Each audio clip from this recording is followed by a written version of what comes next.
Welcome back to Music Now, a podcast from The Skinny, talking to Scottish musicians about their music and how they make it. I'm Laurie Presswood, and this time I'm talking to Matthew Hickman, frontman and mastermind behind the indie soul outfit Brownbear. Matt came into the office to talk about recording a live album at the Queen's Hall, his personal songwriting philosophy, and how Kerrang helped him rediscover his love of music. Reading the UK Music, This Is Music report, something you'd said in it really jumped out at me, which was about putting a focus on working on like unique one-off gigs in the short term as opposed to like touring generally. Yeah. And it feels like, looking at your schedule for the next couple of months, that looks like very much what you're doing right now. Yeah. Can you tell me a bit about your upcoming couple of gigs? Yeah, of course. It's been such a change to do that because we always toured, and there's obviously like a lot of factors in that being the case. Like some of them are personal factors and some of them are just the way the industry is now. But I think I don't know if it's like a guilt thing, like now that we're at a stage where like our tickets cost a bit more, I feel like it has to be worth it for people to buy them. And I also want to grow as an artist, so I'm like, what can we do that's different? And especially as we look towards making like a new album, it's like we're not offering anything new in music, so show wise we are. So we obviously have the Queen's Hall in Edinburgh on March 27th, and we're doing that with an ensemble, and it's going to be, I think, the first time ever where it's a fully black and POC Scottish ensemble. I don't think that's happened before. I couldn't believe that when I heard that. Yeah, it's staggering. And do you know what? Even putting that together has been hard. Finding enough people to make that up has been difficult.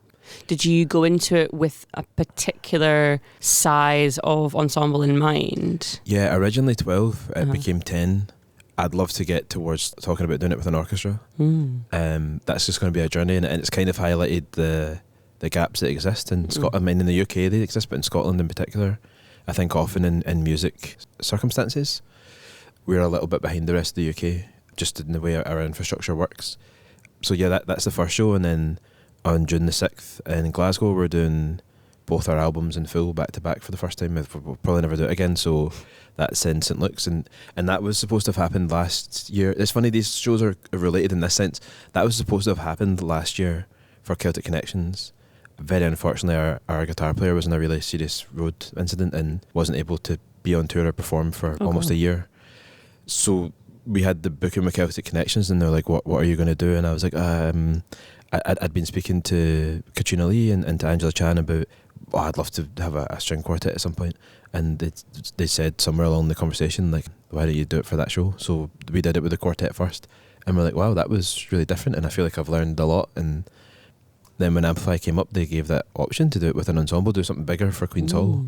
And it felt like, well, I can't turn that down. So I'd seen you referring to it as reimagined. Yeah. Is that what this set of gigs basically is called? Yeah, so that's kind of what we're branding it, because I guess it was a bit like the MTV Unplugged, but we can't call it that, right? So it's just, and it is reimagining the songs, and we thought, well, why don't we call it Reimagined, and we'll see what that grows into, which now is going to be, I don't know if this isn't maybe been announced today, but it might be by the time the podcast comes out, that it's going to be a live record, so it's going to be reimagined live, and it's going to come out in vinyl and stuff like that, and live at Queen's Hall. So yeah, I hope to keep that going in the future, and it's open enough that we could maybe do that like another record that way, or with an orchestra, or maybe we could do classic Indian soul songs with featured artists. Or one thing I'd really love to do somewhere down the line, like we were talking off air about like songwriting and my love for it, and I think Labi Siffre is one of the most underrated songwriters of all time, and I'd love to do a reimagining of his work. And I think so many people, if they actually heard the songs, would realise they do know them. And I think, and also as obviously like a black British songwriter, he's kind of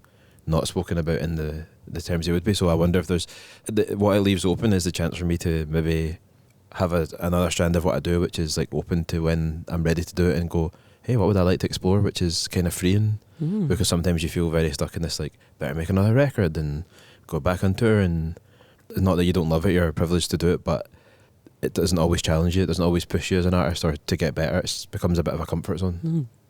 So the live record that's at Amplify at the Queen's Hall, is it you releasing it like in partnership with Amplify, or what's the I don't really know how it works, but essentially we're going to do live at Queen's Hall, and then it's supported by like Amplify and all the partners, and I think it'll be really wonderful. And I think part of that is because when we realised this was a kind of first ever moment, we thought we'd better have a legacy for it.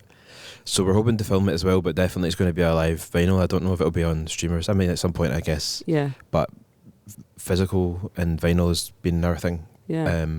That's interesting, because I noticed that you had used the word legacy on socials, and I was like, what does that mean? It's kind of a scary word, but no, that's very exciting. Yeah, I think it's just like, there's an internal thing for us where we're like, you know, the first time we did it, I remember speaking to someone I had a bit of mentorship, and they said, but where does everyone else find out about that?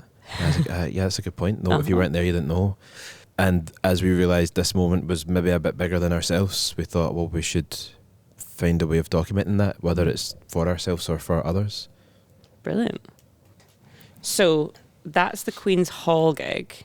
The double album show at St. Luke's is quite exciting. I have to say, I have just not long back from reviewing Robbie Williams at the Barrowlands. You may or may not know that that was a double album show. I did not know that. So I've been thinking about this quite a lot. It's like, it's such an unusual, it's such a special set up to get to witness, because it's such an unusual way of playing a show, but it also has kind of some inherent structural challenges to it. So I mean, the classic to use the Robbie Williams example again was that he was doing Life Through a Lens, followed by his new album Britpop, which has only been out for like 2 weeks, and that means that in a set list of like 20 songs, Angels was the 4th song, which is it makes the shape of the night is so different, and I think the crowd was kind of expecting an encore. He did not do one. He was like one and done. So I'm interested to see what's your approach going to be like to it. I think we're lucky in the sense that we're not Robbie Williams, and I think we can all say that. Expectation is low. But also, like, I suppose there's two things that play into our factor. Is like, each record has brought in its own audience, and the second record was a natural growth from the first, so it's like a chance. Sonically as well, right?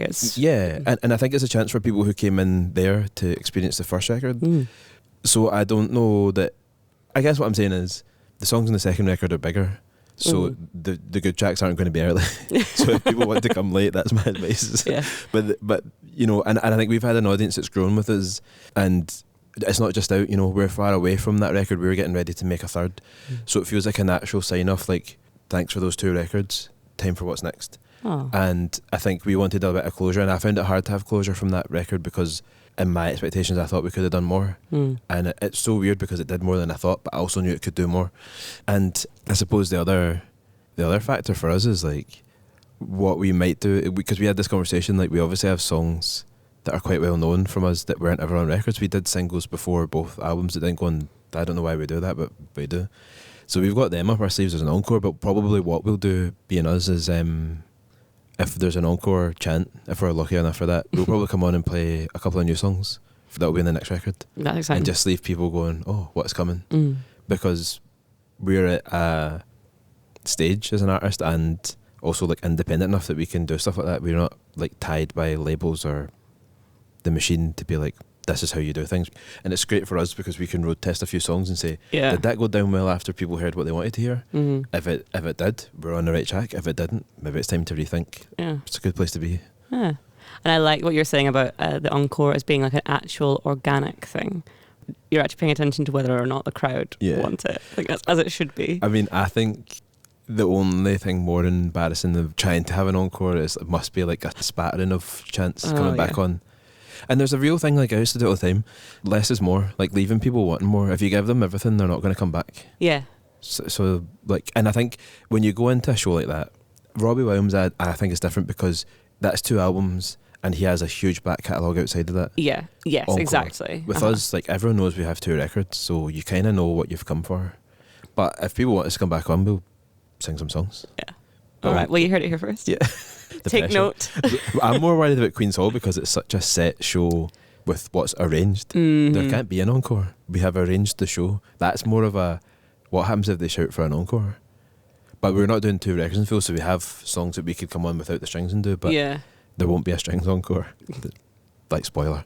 I'm sure the strings will be thanking you for that. Yeah, well, they're unfortunate for them is like, we have an encore. It's not so much an encore as like a break in the set where they have some feature, because so it's featuring for them, it's like their feature, it's not about us, it's about the strings, because I think that's important.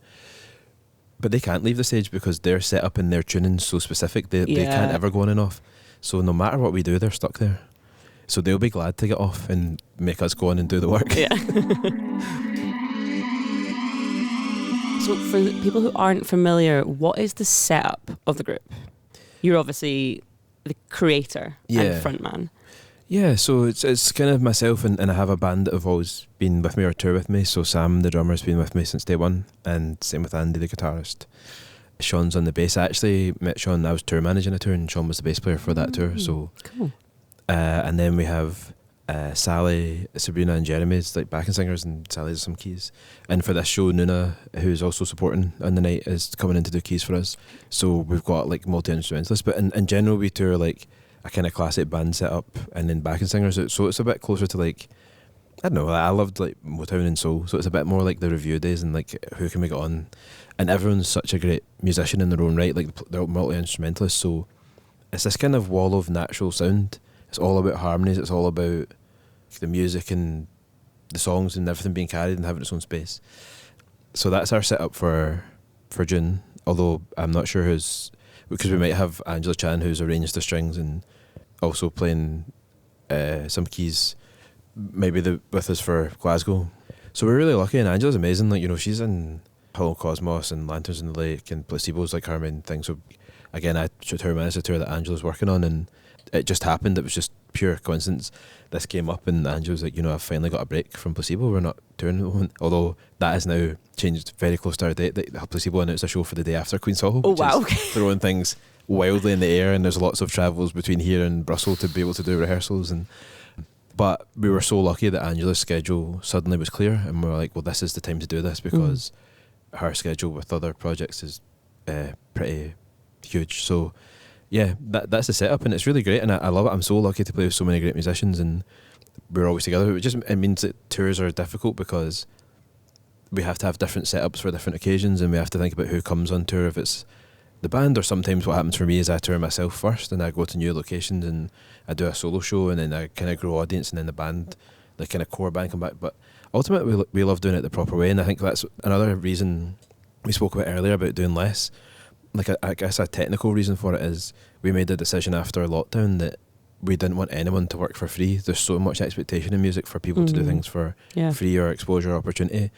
Everyone in our setup gets paid at the very least a union minimum, which makes the cost of a show expensive. But we just refuse to have this thing where we go and work for nothing, and we don't, like, we have to pay our bills, we have to be able to eat, and I would never ask anyone to come and work for nothing. So unless we're getting paid where everyone in our setup gets paid what they're meant to be paid, we don't do the shows. Which means we tour less, but hopefully we're starting, maybe making a point or starting a chance at a conversation around the fact that that should be happening anyway. Like, we're not asking for huge fees, we're asking for literally everyone to be paid the bare minimum they should be paid, and I don't think that's a big ask. No. Yeah, hear. And how does that translate, like that setup, how does that team translate to the writing process? The writing's very much just me.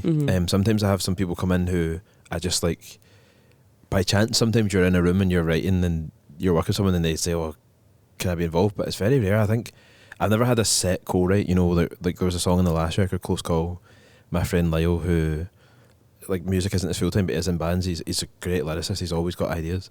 We were just sitting jamming on it, and I was actually trying to write for him. I was trying to be like, you should write more. And we stumbled onto this song. It wasn't like we didn't intend to do that for the record, so it's very much me in the writing, and then the band get delivered a record usually, or they're sometimes part of it. But this time I really want the record to be them involved in it, and we've started to take songs from the start and have a bit of like, what do you think it should be? I've done 2 albums, I don't feel precious about it anymore. I'm kind of like, I want you, because for them as well, like, surely touring's going to mean more to them when it's part of what they've done. Like, absolutely. Because right now it's sort of like, go and learn this stuff and play it live. I'm always saying to them, like, I want you to be part of that process. Like, I want to hear your ideas. I don't know everything. If I did, I would just make records by myself. That's not how records work. I write the songs, let's figure it out. So but we've also gelled so much as a unit in the last few years that that's possible now. But yeah, for me it's just very much like, I go away and live life, and then eventually I start writing, and writing's like therapy for me. This record I think actually started with journaling. I was going through a difficult time and I was journaling lots, and then I kind of found my love of music. I was listening to Catherine Joseph's podcast before I came here, and she spoke a lot about that self-consciousness you have as an artist, and like, do you even know what you're doing? And I have that. I sometimes, like, if I try and write, I'm like, oh, I don't know what's happening. Whereas when I'm going through something, eventually I find myself needing to get it out, and then what happens is I get it out and it's too close to it, and I go, it's not good, that's just emotion. And now I'm a little bit removed from it. I'm listening to songs and going, they're actually good songs. I've had a bit of doubt about that, but there's something in them. But I'm a very solitary person, and I take my time. And it's also because I really want every song to be different and unique. And it's not that I don't write a lot of songs. I could write songs every day of what people might say is a great standard. But there's something in a song when it's right. There's like an undescribable thing or feeling where you just know this is it, because it's different. It feels like, I don't know I can't even describe what it is. I just know. I've put out so many songs forward where I'm like, oh, if people are like, that's a good song, I'm like, yeah, but I don't believe in it. Yeah.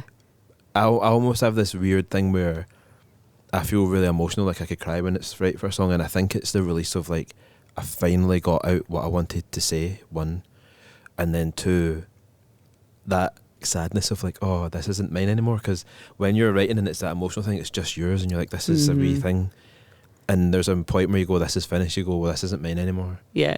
And you have to, like, disconnect from the song and be like, this is, whatever happens at next isn't really all my decision. Yeah, people will interpret it, people will read into it and relate to it in ways that are personal to them, and it's no longer just about you and your relationship with what you've created. Yeah, because there's a bit of selfishness when you start writing, because it's so egotistical in the sense that, like, it's just about how I feel, and then you step away and you go, right, more so now it's this thing of like, what does this mean for other people listening, and what could I be saying that's good for them? But I also got this thing in my head where, like, Demons did so much better than I thought, and then I started going, oh, what if this isn't as good? I had this first time in my life I've had it, whereas every other record I've done, I've been like, just writing, I'm like, I just want to make something. This time I went, oh, but what if it's not good? What if people don't like it? What if it's not a success? Or what if it's not any of these things? And then I started listening to, I grew up when it was like Crying and all that, and Sum 41 on it.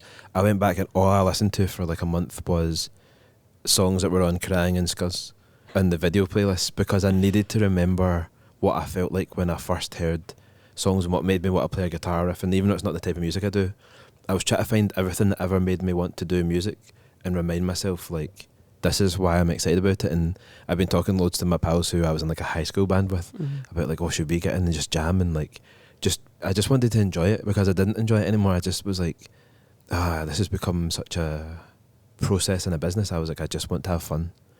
And I started listening to all sorts of music I hadn't listened to in years. And so is the new record going to have a bit of a different sound then? I think yeah, a little bit. It's kind of like, in my brain I thought there was wee hints of soul.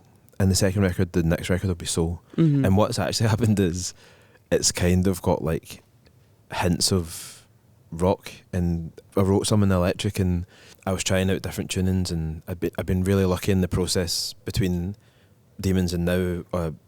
Like, I got to meet Simon Neil from Biffy, and it was amazing. I just loved meeting him. And he seems like he's like really nice. Yeah, he's so nice. He's a wonderful guy. And I was pure embarrassing myself because when Puzzle came out, I was in high school. Yeah. And I remember it being the most refreshing thing I'd ever heard.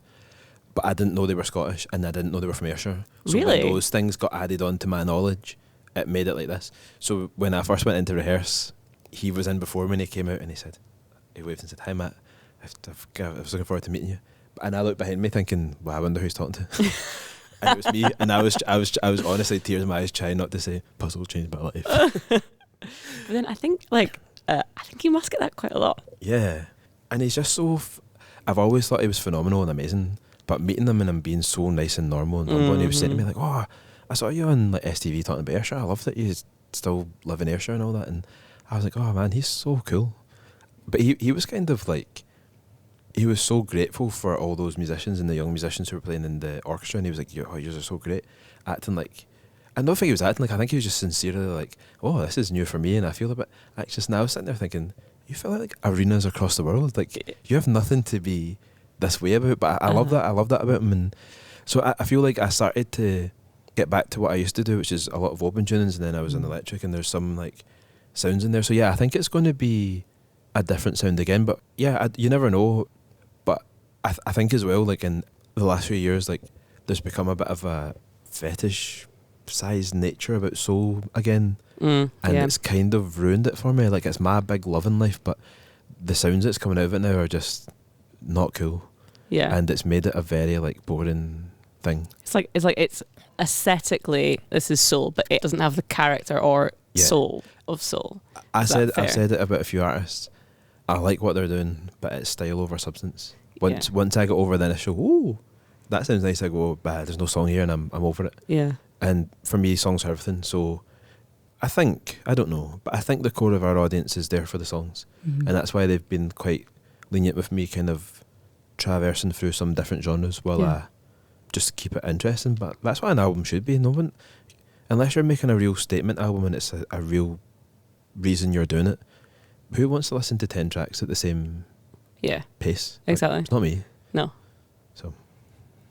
No, I agree. And I think like a lot of musicians I've spoken to would say that as soon as you sit down and you're like, I'm going to write something that sounds like X, that's actually when you start writing really bad music. Yeah. I said this that's not my lived experience, but from people that I've spoken to about it.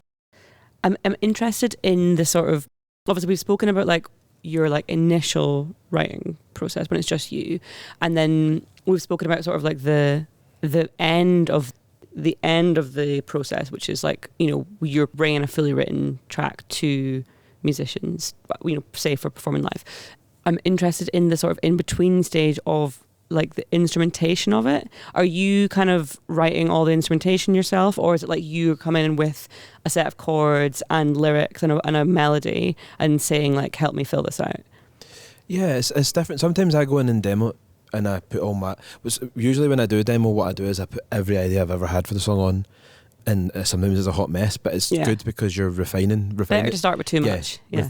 And I actually once heard Nile Rodgers talking about writing, and he said, I'm not a songwriter, I'm a refiner. So people write songs, I refine them.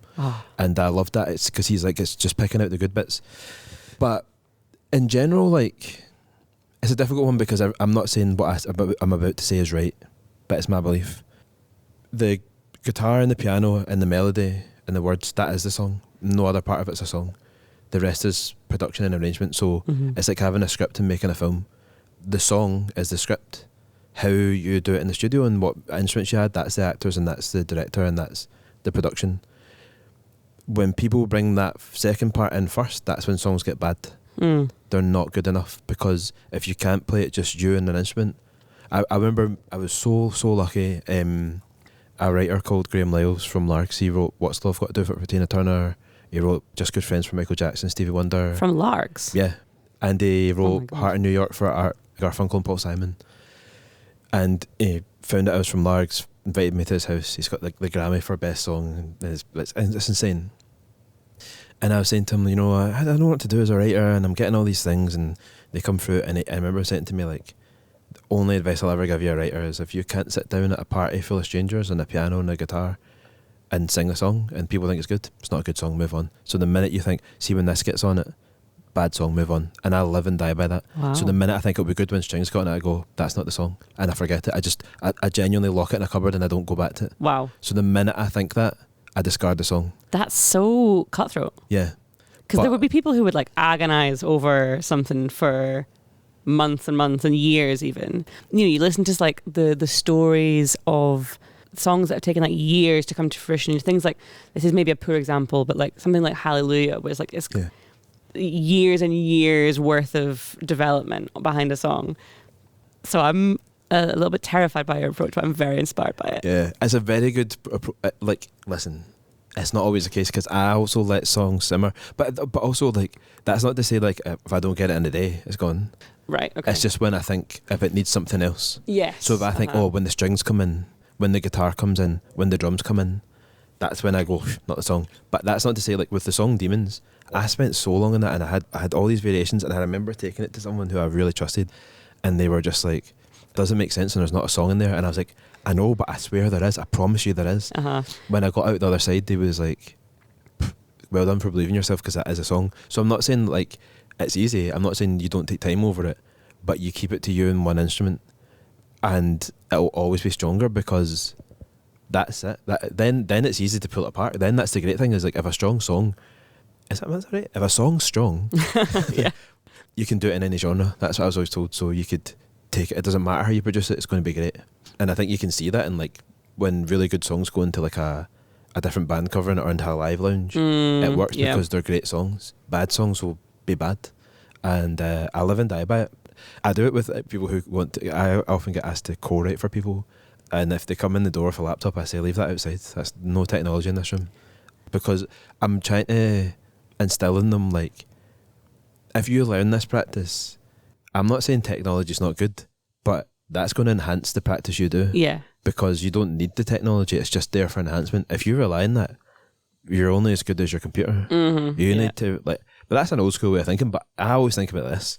He'd written some songs that are, like, to this day, the greatest songs of all time in certain canons. So I'm like, am I going to take his advice or someone? Do you know what I mean? Like, yeah.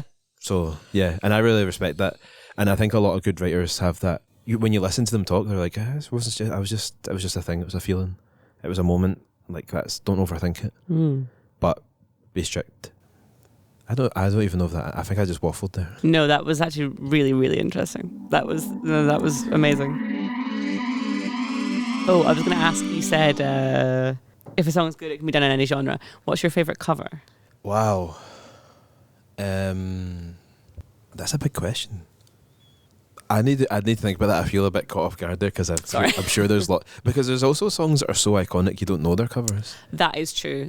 And then I get caught out with that quite often. And actually there's songs that I wish I could say to people, this is my favourite original, because they only know the cover. It Must Be Love by Madness, like Labby Seyfried's version, the original is better. Yeah, I didn't know that was a cover. Yeah. And it's like him in a You're really educating me in this interview. Thank you. So what's your favourite original? That's my... But I loved... You remember the Hot 8 brass band? And they did like Love Will Tear You Apart and stuff like that. And, and the brass band, that it just had such a different feel and it was so original, and it was just... Like, I feel like maybe now that kind of let's take songs and do like a whole mariachi band thing has become like quite a common bit of a gimmick now. Elvis doing Nirvana and all that. But I think particularly now with like AI, it's like that thing of like, unless you see it live, you're like, is this real? And for me, that felt so organic. It felt like that was just, I love that song, and they did something and it had its feel, and it wasn't trying to be anything it wasn't. And I got told that early on by someone who did press. It was like, when you get asked to do live lounges and covers, genuinely only do a song you love, because otherwise you're just going to look silly. But I need to think about that. That's a great question. Well, in the short term, what's your favourite song that you didn't write to play or to perform? Oh wow, see, I don't do many covers. Well, not necessarily in like an actual gig. If you were just like at home, say for example. I love to sit and play Final Frame by Michael Kiwanuka.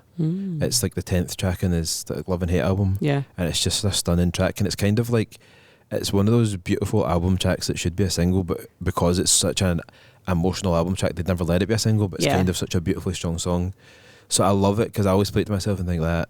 And then Frankie Valli, Can't Take My Eyes Off You, I think it's one of the best songs I've ever written. So I sometimes play that, and also because that song's so much more intricate than people think. I like to play songs like that where I remind myself like it should feel easy, but that doesn't mean it should be easy. And that's the beauty of songs. Absolutely. So they're two I probably sit and sing a lot. I sit and sing Keep Yourself Warm by Frightened Rabbit a lot now because I played it for Sings the Grey, and I really, really learned, and that was a hard song.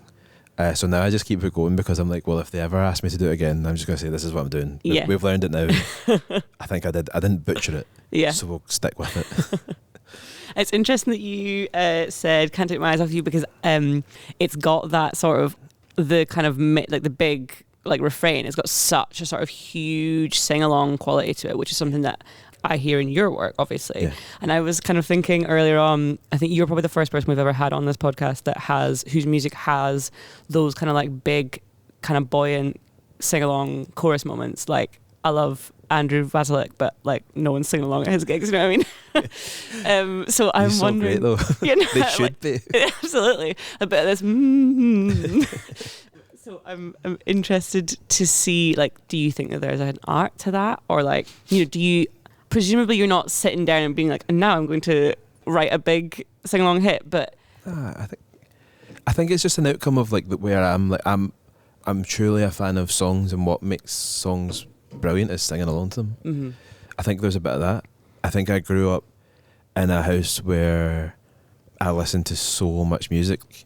My mum was into like Joni Mitchell, and my dad loved like Queen, but he also had like this collection of music that was like, I don't know if anyone ever knows what this actually is, because I've asked and I've never found out, but it was like numbered from like 1 to whatever, so it must have been like from one of those like TV ad back in the day things, like phone in, but it was like BB King, and I know he's a bit of a trash guy, but the point being like Sister Rosetta Tharpe, like Moody Blues, Robert Johnson. So I studied music like as a child just because of obsession with it, Michael Jackson, all these things. And I guess in all of it, it was like the communal thing of listening to music. I listened to music with friends, I listened to it with my parents. Like my gran loved listening to songs. She had all vinyls, and like we'd have parties in the house, and the best thing about the party was getting the tunes on. And we're like, you know, every time there's a party or an occasion, my family will text me and say, right, this thing's happening, it's such and such's birthday. Or it's like, even when my sister last year, no, just over a year now, was about to give birth, she was like, you know, I'm going to be giving birth, you need to make a playlist. Like, so people phone me and say, hey, you're going to need to make a playlist, because they know Matt knows the tunes. And I'll say to people all the time, I'll get to know them, and I'll say, hey, you should listen to this tune, and they always come back to me and say, how did you know I'd like that? I was like, don't know, I just got a vibe from you. And that's such a great skill, because I have misfired on that front so many times. Yeah, not me. I probably have. Maybe I just live in a delusional thing where people just go, it gets a bit obsessive over it. Say you like just say it and then it'll go away. But I think, and I'm not knocking anyone here, but I think some people overcomplicate music and they take it too serious, and they think, I want to create this like aesthetic, and it's like, but bar the kind of people who would want to listen to that aesthetic, who I wouldn't want to hang out with.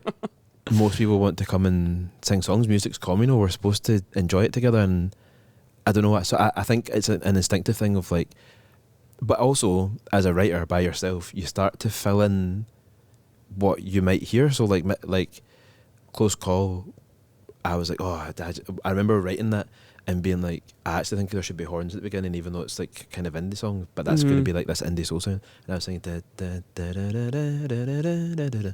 But that's become a thing. That's become a part of the track. And part of the reason for that, by the way, as well, in that second album, was I had this thing of like, I'd been listening to loads of like Jeff Lynne in the production he did, and when he had Roy Orbison in his Resurgence, and like, anything you want, you got it. Like that solo in that song sung, they sing this solo. It's quite a bold thing to get backing singers and him to sing a solo instead of being on a horn or a guitar or strings. And we'd started having back singers, and I was like, I want to have that. I want to have lots of sung melodies and counter melodies. So part of the sing-songiness is actually like, because by nature we don't have budget to have the players in, so you're singing it and you start to go, and then people sing it back. And also just like how I listened, and how like when I grew up, I've said this before, like Kerrang and Scuzz, that was a generation of the industry doing this amazing job of selling everybody pop songs with a different jacket on. So you were like, I don't like pop music like Spice Girls, but I like Sum 41, and you're listening to the same level of pop music, yes, but just disguised in something you'll listen to. And it taught everyone at our age group like how to write choruses. That's lost. Like, choruses are like, what songs? That's it. I listen to so many songs people bring forward, and I'm like, it's a really good song, but there's no chorus. Yeah. And that's okay sometimes, but earn the right. You know what I mean? That I think there's such a thing of like, if you go and make all this stuff and it's like, there's nothing for the audience, like, earn the right a bit. You know what I mean? Like, we all want to do experiment. My thing is, I need to learn to not, because my instinct is like, start writing this stuff. I'm like, and then I'm like, I should probably write the chorus. I should do I need to be the opposite of what I'm saying to other people. But yeah, there's too much style over substance just now, and there's too many people that think getting lost in themselves is substance, and it's not. Yeah. Because it's not saying anything. Once I had so many things I scratch the surface, and I go, but what are you saying? And if you've got nothing to say, why say it? And for me, you know, if you actually listen to Brownbear lyrics, when people do, they start coming forward to me saying, hey, this is really sad, deep stuff. But it's kind of presented in this joyful tin. Yeah. But what it does is people go in and they do it, and then they hear the message and they go, oh yeah, it made me think about that. And I've had so many great conversations, even about race, with people who have got into a song, and then we've got talking, and I'm like, well, that's why I wrote that. And they're like, I never thought about that. But here we are talking about it because it's accessible. It's not trying to make, I don't know. I just want to have a party with my pals and sing some songs. Well, this seems like a good moment to ask you about Unity. I was going to ask you to kind of talk through the songwriting process for one particular song. And it's a good one. That's ended up being a good one to chat about because my process is so much like emotion and do that and think about this. And that song was the opposite. It was like really thought about. I really thought, what do I want to say here? This is a statement. We were coming out of lockdown. Black Lives Matter had happened. And this is the thing. This isn't like the first time we've thought about that. But it was the first time we've been asked our thoughts about it. And this is what annoys me sometimes when you hear people saying like, oh, BLM, that's all we hear about. It's like, nah, this was always a thing for us. Yeah. This is the first time we've been allowed to speak publicly about it and had our thoughts asked. It doesn't mean it's the first time we thought about it. And I guess I was trying to figure out like what was my position in all this. Like I'm mixed race. I grew up in Scotland. My culture and my background was not something we got to grow up with because of circumstances. So a lot of my learning for like black culture started with like American stuff, even though that's not necessarily my heritage. So when I was writing, I just had this thing that I want to write that kind of soulful like sound, and I really want to capture what I'm feeling in that essence and what it's about for me. And at that point I'd really thought about music, and I thought I want this to be more of a, like, I'd loved doing the shows that we started doing a lot of shows where people were doing things like collecting for food banks, and it was all about community, and I thought this is what's missing. This is what I want to be. I want to be an artist that it's not about being number one, it's about saying something. And so I started writing, and when I say like do it for my people, do it for me, and I'm thinking as much about like Ayrshire as I am being black, but very much the verses, you know, like a wise man once told me the first verse is Malcolm X and the second is Harriet Tubman, and it was like these are cornerstones of black history and black culture and that freedom, and even the reason we're having that conversation. But I don't know that everyone who listens to that song thinks that. I know so many people who say they love the song, and I'm like, I don't think they'll know that. But if you know it, you know it. And if you want to know it, you can find out. Yeah. And this is a good opportunity for you to learn if you don't. And it was the closest I'd ever get, not at all in genre, but the closest I'd ever get to the ethos of hip hop, which I love. And what I loved about hip hop growing up is like it's educational. So like everything that they're good rappers are always telling you something that's a reference to culture. So if you don't know it, you're like, I need to go and find out who this person is. And then you start reading books about like black liberation or whatever it is. Some of the things I've learned about black history and black culture has been through hip hop, because they'll say something, you go, well, what's that? And you look it up, and we've got the joy now of Google. And I wanted that in the track as well, where it's like that ethos of like, this is passing down knowledge and things we should know about culture. And then when it got to the production, it was really good fun doing that, because it was like, it's a slightly more produced track, but because it was a slightly more thought out than felt track, it opened the door for that to happen. And I was like, you know, midway through it says something about being kept in chains, and I remember saying to the producer, let's put on the chain sound, but that's a dig at all the white artists who do that beat and chain, and it's really culturally offensive. And I was like, so let's just do 2 whips of it, and it's like sticking in at these artists who do it. So I was like, there's lots of wee layers of like culture, and then I was like, I wanted to have the soul thing, and then a bit of rock, and it's kind of got a bluesy feel, but in the middle let's have, originally it was like, so the original take for that was actually like a gospel rolls, and it was like, let's have it be a big gospel thing. We couldn't get it to work. And then we're like, okay, what's another cornerstone of culture? Well, like actually high school marching bands, and that snare drum thing is really big, and 2 steps and all that kind of stuff. I was like, let's look at that culture, and that became the so like even in production we're like Easter eggs to black culture, and it became this thing of like, this embodies like the start of my learning about culture, and obviously like that's not related to like Afro beats or African music or anything like that, but that was my entry, and that was like my education, and I guess that was my homage to that. And I had a lot of fun doing that, and I had a lot of, and at the time that song was so raw for me, because I was like frustrated, and I was like, we're not getting the voice heard, and even when they're asking for a voice, it's like on their terms. And I think it's probably the most thought, I'm not saying I don't think about songs, but the most thought I'd put into it in maybe research, because although I wanted it to have the emotion, I wanted it to say something, where sometimes like the emotion is everything you need to say. That felt like it had to have a bit more. Thanks again to Matt for chatting to us. Brownbear headline Amplify at the Queen's Hall, Edinburgh on Friday the 27th of March, and play St Luke's in Glasgow on Saturday the 6th of June. They'll be playing their 2 albums, What Is Home and Demons, back to back in full. The Music Now podcast was hosted by me, Laurie Presswood, and produced and recorded by Peter Simpson, with sounds and music by Brian Pecora. Thanks for listening. If you like the podcast, spread the word and give us a review wherever you get your podcasts.